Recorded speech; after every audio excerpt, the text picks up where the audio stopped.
Oh, we look fabulous. Yeah, I think so.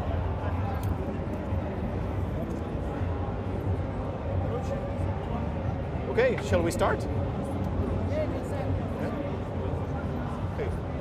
I'm Mikhail, nice to meet you. My name is Jacob. Hi, Jacob. I really heard a lot about your company, and Darkside is very popular in Czech Republic too. So please, at first, tell me something about you. Me or company? Let's start with you personally. So I'm right now in the position of director for quality and processes. I really don't know how to translate that in English because it's just happened. Yeah, last year I was a chief operating officer. So basically I'm responsible for all the qualities of our tobacco. The secret formula. Yes, and of course for new product development and for production quality. Yeah, so it's my sphere of influence and point of interest. And for how long do you work for Darkside? Forever, I think, because I was working in Darkside before it was Darkside. So you are the founder? No, I was one of the first guys to work in this company. Because actually, in starters, we were a small shisha company with an outsourcing of Medus design shishas. We served them... Catering? Yeah, catering plus outsourcing. I mean, we worked there like a separate company. For example, in Ritz-Carlton and Auto Lounge, we presented hookahs. And those were shisha, Medus design shishas. Connection with Czech Republic. Yeah, Medusas, yeah.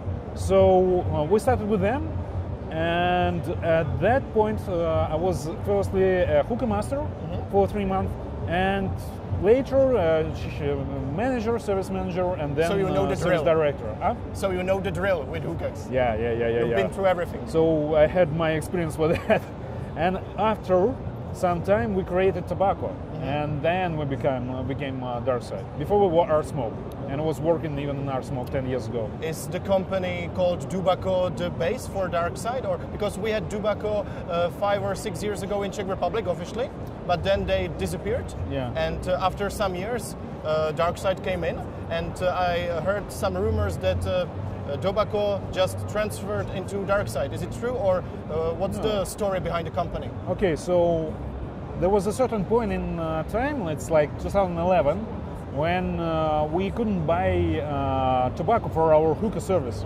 and I mean legal with excise stamps.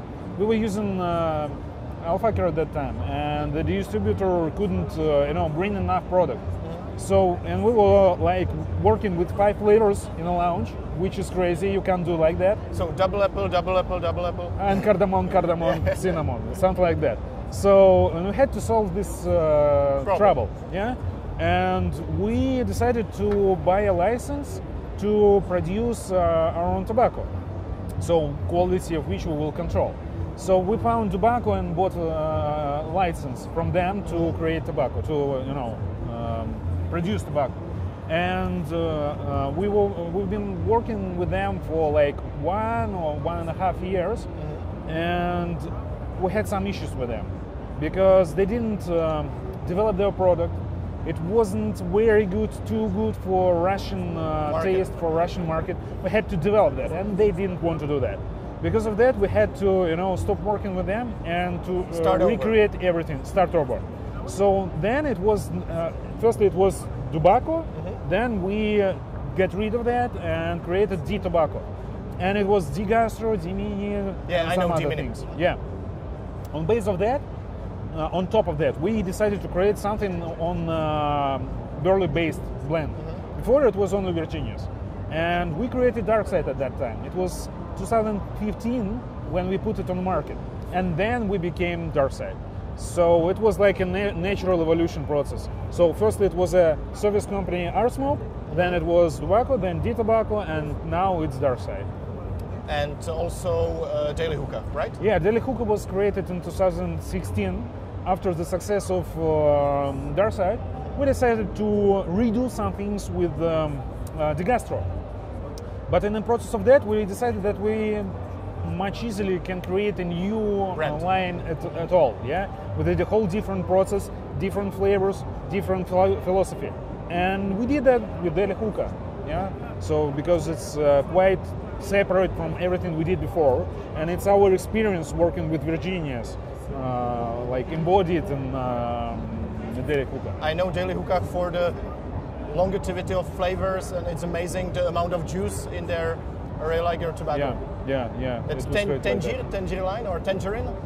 Tangerine, we have tangerine, there.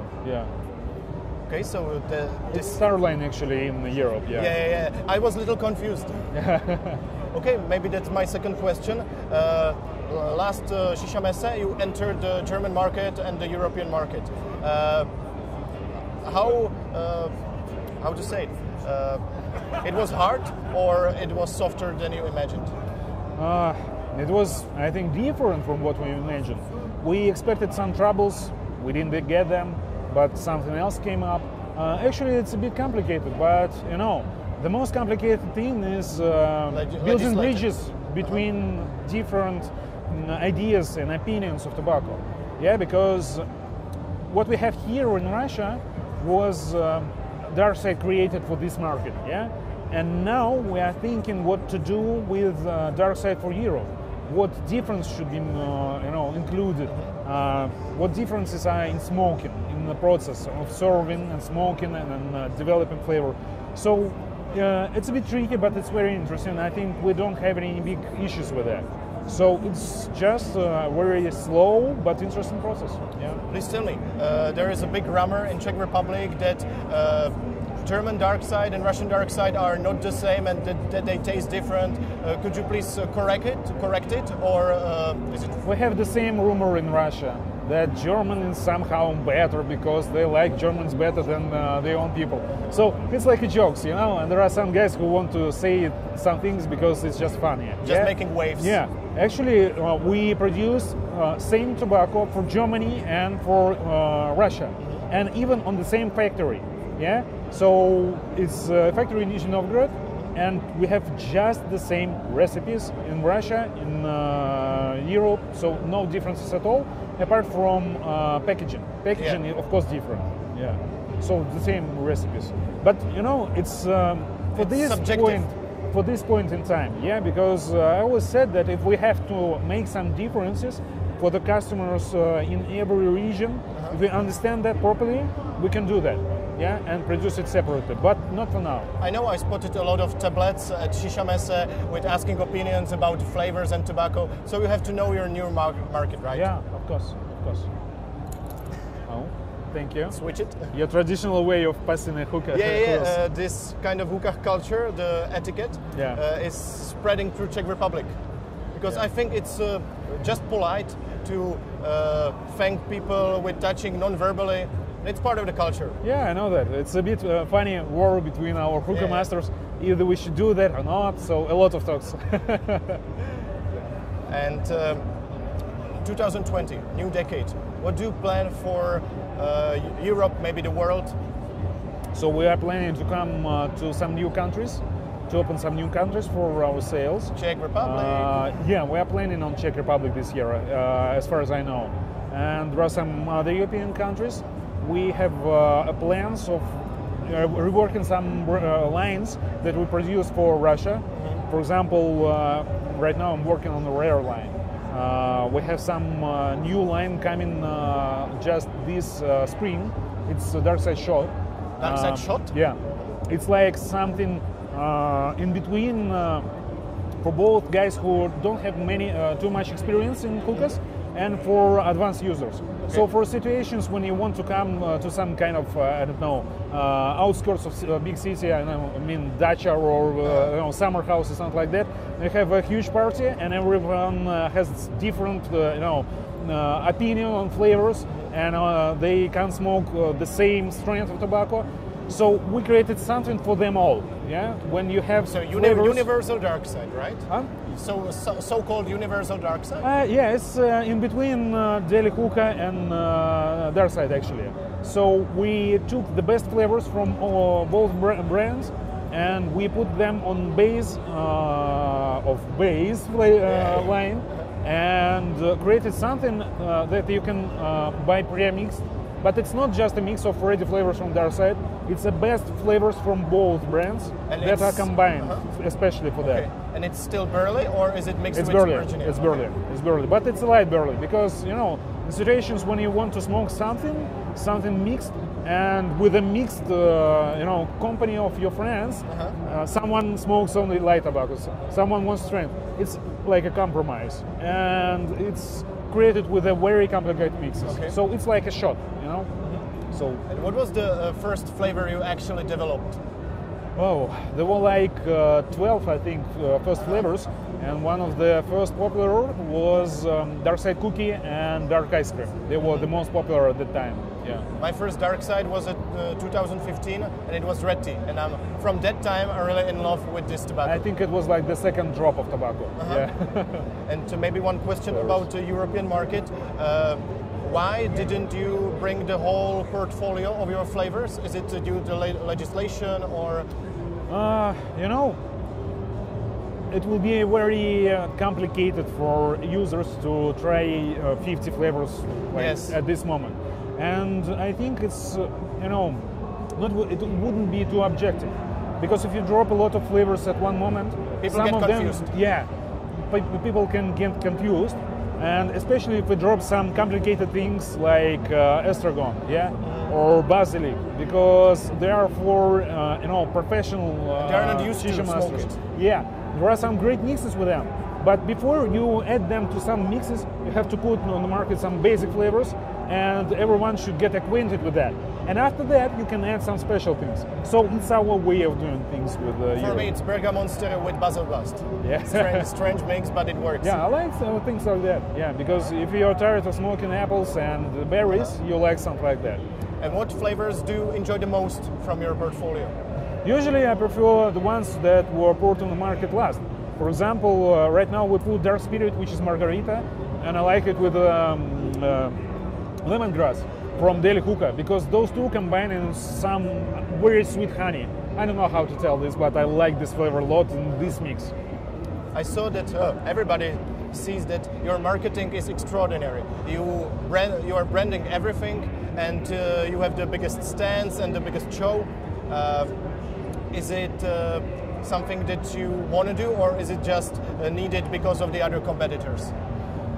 Right now, the size of the company is quite big, so we can't allow ourselves not to do something big. But actually, it's not about the size of it. I think it's about approach, because it's the basis on which we built our company.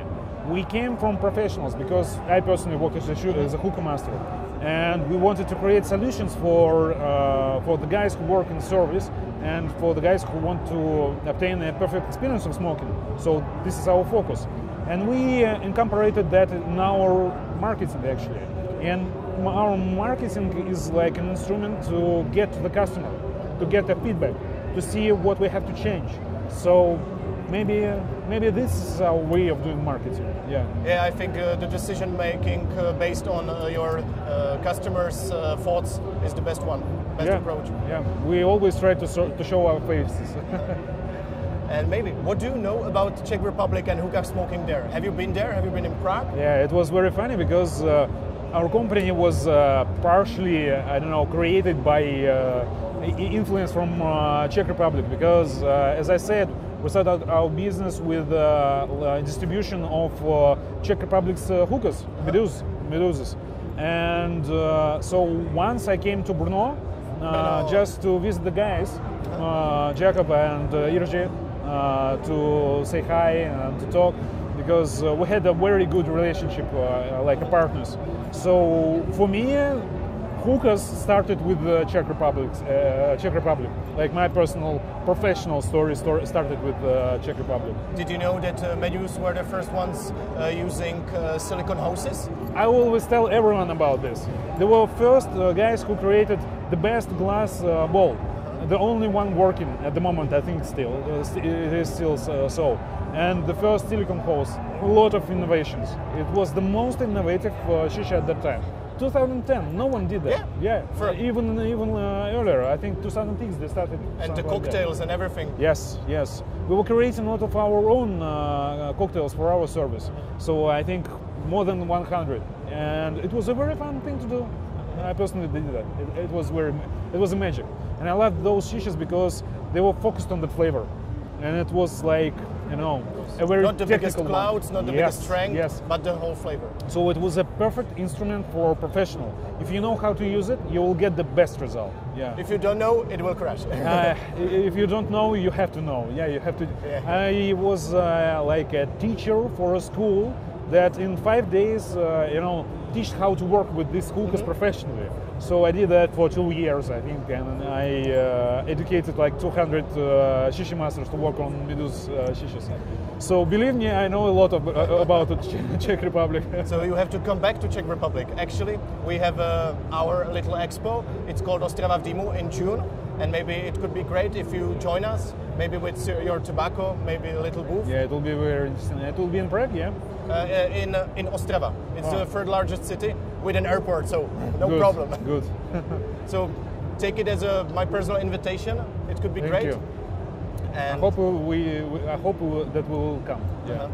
And when we started, you were going by my book. Do you like it?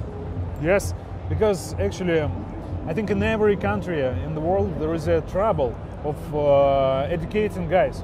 And as I said, I teach a lot of you know, shisha masters how to prepare shisha, and it's a very complicated thing to do because when you talk about something, you forget like 50% of information. Yes. And you have to repeat and repeat and repeat again. Of course, practice gives you the final skills, but if you can see something with an illustrations, it's just perfect, and you did just a great work. So from Russian, you know, professional, I say thank you. It's a very great work. So do you think, should I translate it into Russian? Maybe, why not? Why not? It will be very useful. Because it's an open debate in Russia, how to educate guys. And we talk a lot about this. So we have educational forums, and they are, you know, slowly going to some systematization of knowledge, which is very important. So like lectures and... Yes, because we have to put some standards on the market. And things like this, it helps a lot. Yeah. So I think we can help each other out. Yeah, why not? It's a great idea. Okay.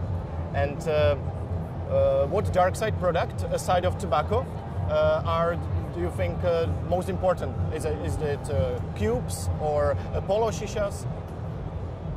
Of what we produce? Yeah. So I think, oh yeah, I don't know how to pass this in a classical way, sorry, No problem. I do it like European style. But I think everything is important. The most important thing we produce is experience. But this experience comes from our ecosystem. And one of the parts that are missing right now, we want to, and it's very important for us to create, is a hookah set for professional. Like everything you need in the service, like a professional Element does with their masters? I don't know what they do actually.